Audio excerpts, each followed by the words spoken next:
What is up, guys, and welcome back to another Popcorn for that review. I'm Chris, I'm Nick. and we are here today to talk about the new movie Talk to Me. This is a horror movie directed by Michael Philippou and Daniel Philippou brothers that have apparently a horror YouTube channel called Raka Raka that I haven't seen or heard of before, but apparently they got enough hype to get the money to make a movie. Um, So yeah, I loved this right off the bat, like terrifying. Uh, what did you think about it? I'd been looking forward to seeing this for a while, like ever since I saw the trailer months ago, and Hmm. I'm not gonna say I was disappointed by it. I wasn't. I enjoyed it, but I don't think it was like very scary for a horror movie. Oh. Like it was like I guess psychologically it was Hmm. disturbing in some parts, but like there wasn't any kind of I guess like one jump scare I can kind of think of, but other than that, it was Well, just I kind guess of for me, disturbing. not a ton of jump scares for sure, but Yeah. yeah, I mean, I guess that's the word I'm looking for. Like in the way, for some reason, this reminded me a little bit of It Follows in some ways, not the plot or anything, but like that general vibe of like just kind of how in It Follows you have like these off-putting looking characters and it can kind of take different forms and stuff like that, and the Mhm. way they're presented, something about this reminded me of that. Like it's not like you're shocked into horror, but the visuals are, to me, were I don't know what the word for it is, just disturbing to look at. The first time the Yeah. first time anyone sees like a dead person through by way of this hand. um, but yeah, so a little disappointing for you just because of the build up I behind it or guess something. yeah, but that's my own fault. I'm not saying not disappointed. It's just built up in my own head, wanting to see it for so long, and it being like I did like it. It was a good movie. I liked the story. Uh, it just I was really expecting it to be pretty freaking creepy, and it wasn't that much. Yeah, for me, this actually worked pretty well. Like in the same way, like when you rewatch something like Hereditary or Midsummer or something like that, those movies aren't like terrifying all the way through. And so I think this is was scary for me the way those movies are, like just Yeah. disturbing images and things like that, and as a whole scary. I certainly didn't like feel like I needed to look away from the screen or anything like that during this. I don't know how often that happens to me anymore. Right. I'm getting desensitized to all this stuff, but yeah, this is my kind of horror movie for sure. And I was starting to wonder, so kind of contradictory to what you're saying, I was starting to wonder if I'd been thinking about this movie and like hyping it up in my head for so long, like how could it possibly deliver? Mhm. And it did surprise me and deliver. Like I was actually going into this, I don't know how to explain how I was my mindset going into this, but I'm like, yeah, I'm sure this will be good, but I hope I'm not hyping this too much up in my head because I'm hearing this talk about this might be the best horror movie of the year. And I actually came away with this thinking this is so far the best horror movie of the year for sure. Definitely better than the Just Boogeyman. Yeah, and for me better than Evil Dead Rise too.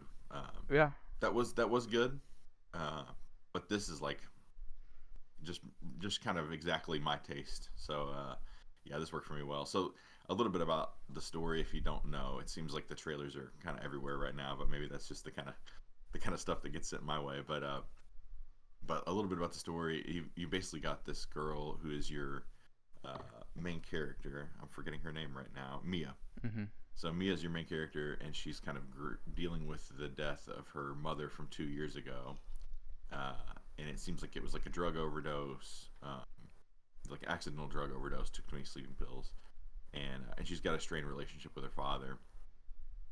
And uh, just to sum it, we can go back and talk about this a little more. But just to sum it up, there's this kind of trend going on right now on social media where these people are they have this embalmed hand like encased in a porcelain hand. So it looks like a porcelain hand, but there's a real embalmed hand, I guess, in there. And it's kind of like a Ouija board, sort of. So essentially, you can basically shake hands with this thing, light a candle, say "talk to me," and then you have this dead soul in front of you, and only you can see them. And then you have to say, I'll let you in," Mhm. and the thing possesses you, but you can only let it go for 90 seconds, and so they time you because any longer than 90 seconds they want to stay. And it does seem like even early on, like there's resistance by the spirits to let go of the hand, and you have to get the hand out of their hand, and you have to blow out the candle. Blowing out the candle, I guess, closes the door. Yeah. And so yeah, these kids, they treat it like a drug almost, like, Yeah, which I thought was an interesting angle. yeah, it was really weird because it doesn't like. It seems like they're just like experiencing whatever secondhand, like they're riding passenger when they're possessed, but I guess they're getting some kind of euphoria out of it. Yeah, I guess for me, the what I took out of that is like maybe as sort of maybe there's like an evil twist to it, to make this more appealing. They make it so that when the spirit embodies you, you have to go. Your spirit has to go somewhere. So Hmm. while your spirit's in this waiting room, so to speak, you make it very comfortable and nice and like euphoric and amazing. So you keep wanting to go back because this is sort of, there's sort of some sinister things going on underneath everything here, and you get the idea pretty early that they can sort of imitate other people too. So you can't really trust these spirits entirely either. Um, but And yeah, obviously things go haywire. I yeah, mean, it is one of those. I'm not. It wasn't like I was screaming at the screen the whole time, like you stupid kids, you gotta. But I mean, it is very obvious that like this can't go. This for can't yeah, go in well. like the risk to reward is very high risk with a little bit of reward, and like there's this scene where they just keep doing it over and over and over again, and it's like, man, like you've already seen that the spirit potentially won't want to let go of that hand, and you could be having bad things stay here with you, but you just keep going and going and going. But they're kids and their frontal cortexes are barely. And also That's the thing true. is, like they're making it into this very social event where everybody's filming and you never know what you're gonna get next because every time you do it, it's a different spirit. So you never know what kind of show you're gonna get here, and everybody's filming the whole time. Uh, so there's all these videos going viral out there. So it's a little taste of clout, a little taste of popularity, Yeah. and I think there was probably some a little bit of subtext in there that's like the warning, a little bit of a warning toward people who go after like chasing clout on the internet forever and at the peril of themselves and other people. Yeah. Um, but yeah, so when we meet our main character Mia, she is very. It feels like she's very isolated and feels separate from everyone else and lonely. And her only kind of comfort in this situation is this family that she's kind of inserted herself into, or they've welcomed her in. Some combination of the two, maybe. I'm not sure. But it's this girl Jade, her friend, and her little brother. What's his name again? Riley. Little brother Riley, um, and their mother. And so they've kind of taken her under their wing. She's got this strained relationship with her father and everything. And this is where we're gonna have to get into spoilers. So, for me, I am highly recommending this movie. You should go see it in theaters, or at the very least, stream this whenever it comes out. But I think I would support movies like this in the theater if you can afford to do so. Yeah. Um, but yeah, so the spoilery thing about it is the second time that Riley is exposed to this. So they sneak out, and the younger brother Riley goes with them, and this is his second exposure to this thing. And there's never any talk about him trying it out. Everybody else is trying it out, but he's younger, and I think our main character is 17, Yeah, I think so so. he's probably 14. I mean, he's a young kid, but he wants to try it too this time. And everybody's kind of packing up. They're packing up the hand. It's show's over, folks. But he kind of wants to try it, and it really upsets his sister Jade that he wants to try this out. And they have kind of a weird relationship where she's very protective of him to a certain degree, and Riley's kind of a little bit playing the other side of things and letting him get away with a little more than his sister would. And so when his sister walks out upset about the whole situation, uh, Mia says, "You know what? What if we did not even 90 seconds? We'll just do like 50 seconds, just." And when he goes, so they do allow him to do this after his sister leaves the room.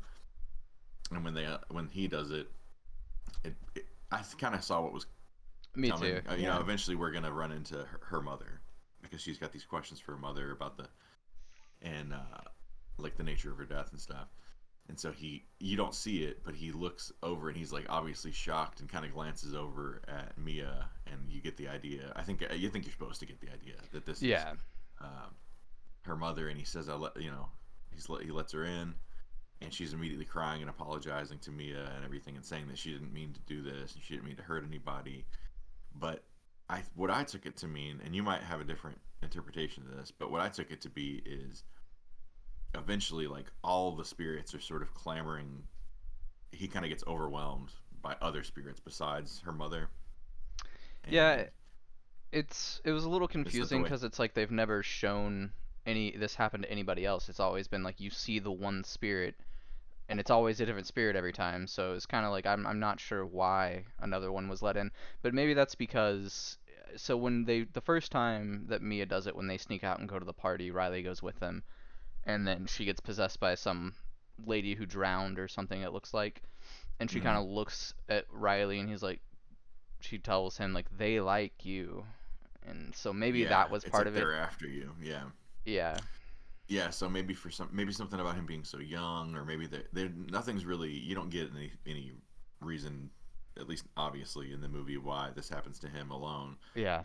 But there's never a further explanation that explains it another way. Like it's not like we don't ever get the idea that Riley's mother is not her mother.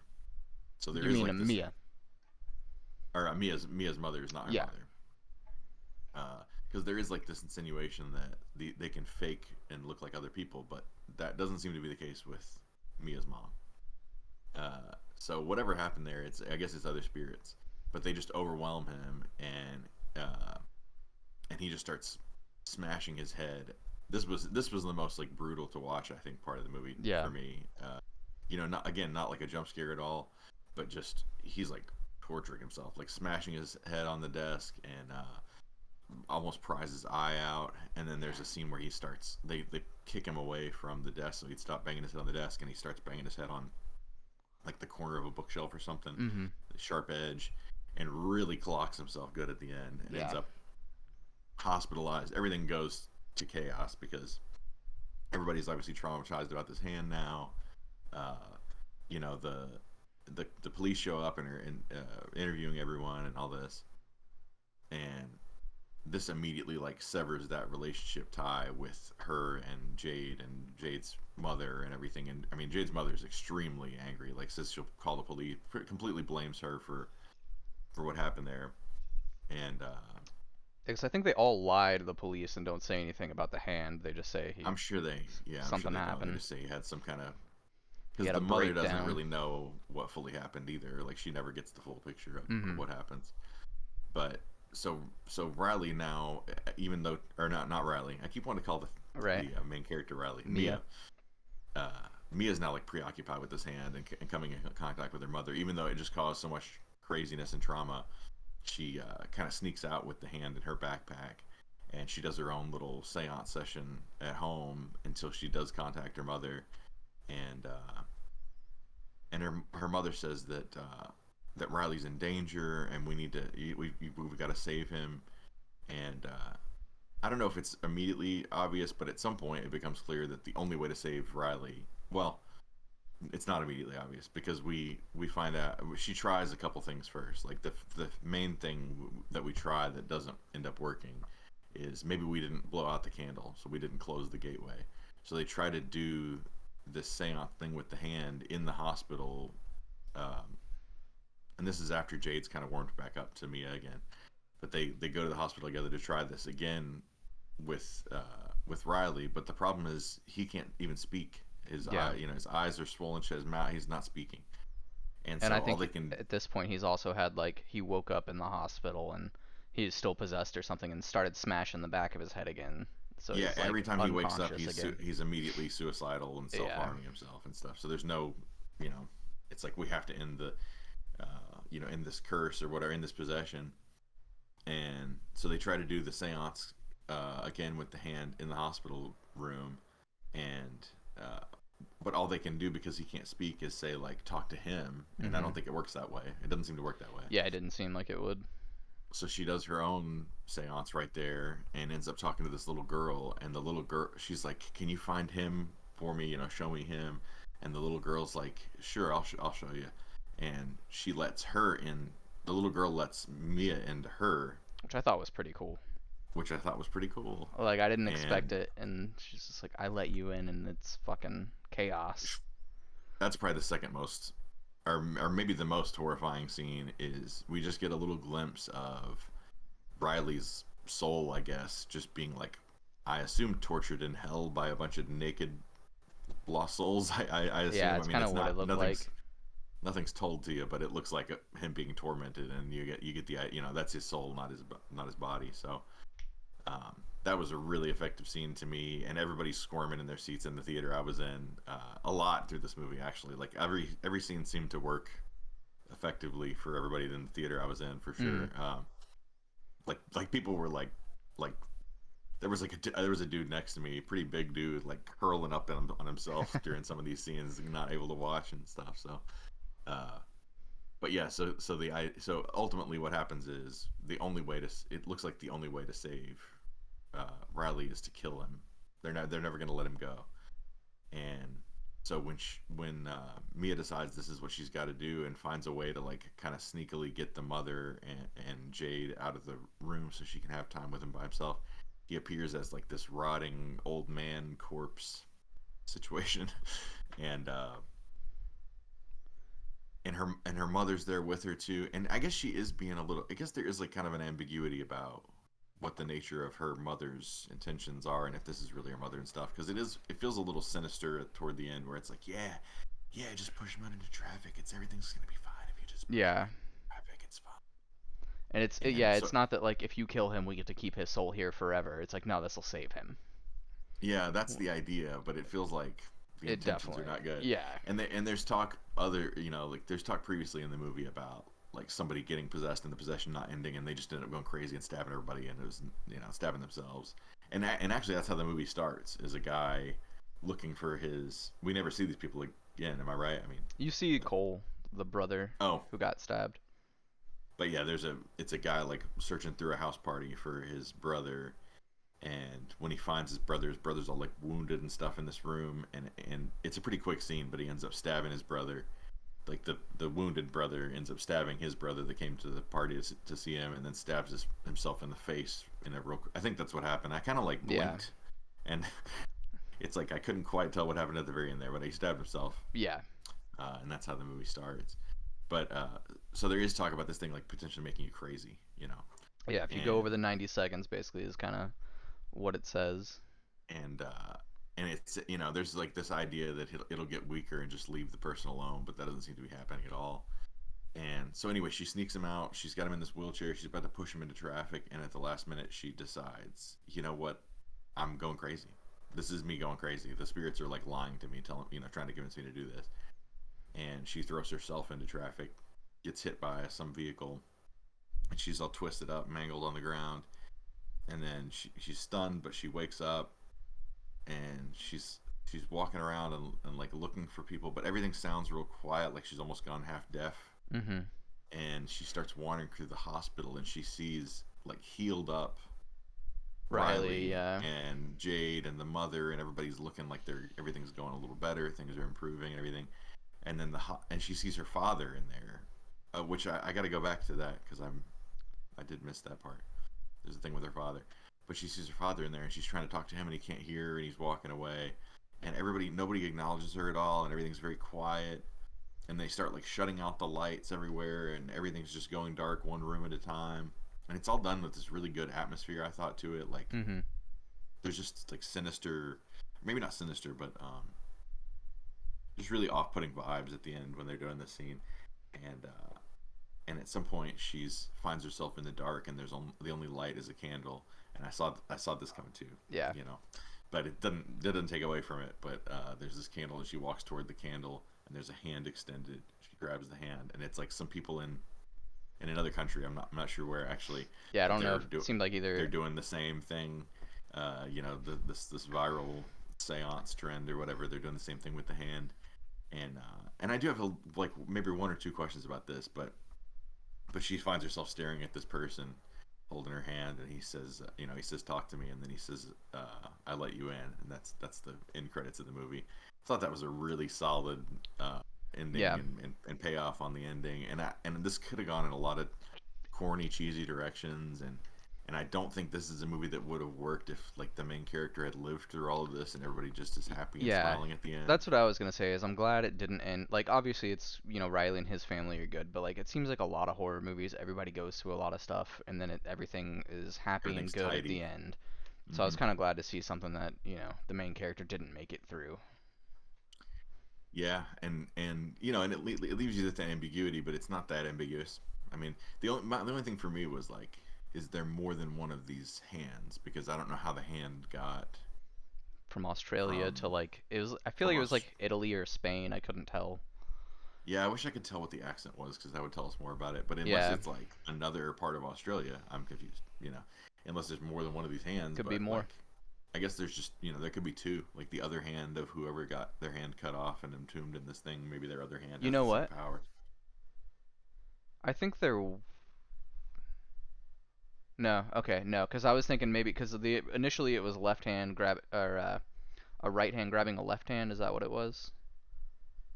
I No, I it can't was I two. can't remember. No, it was two left hands grabbing each other, and I thought she reached out with her right hand, but I think she did reach out with her left, so it probably would have been the same hand. Yeah, I don't know. I mean, I can forgive it for Yeah, that, but and the thing we left out about the father, there's a scene where the the entity or the spirit that's after her takes the form of her father and is like beating her up and strangling her, about to kill her, and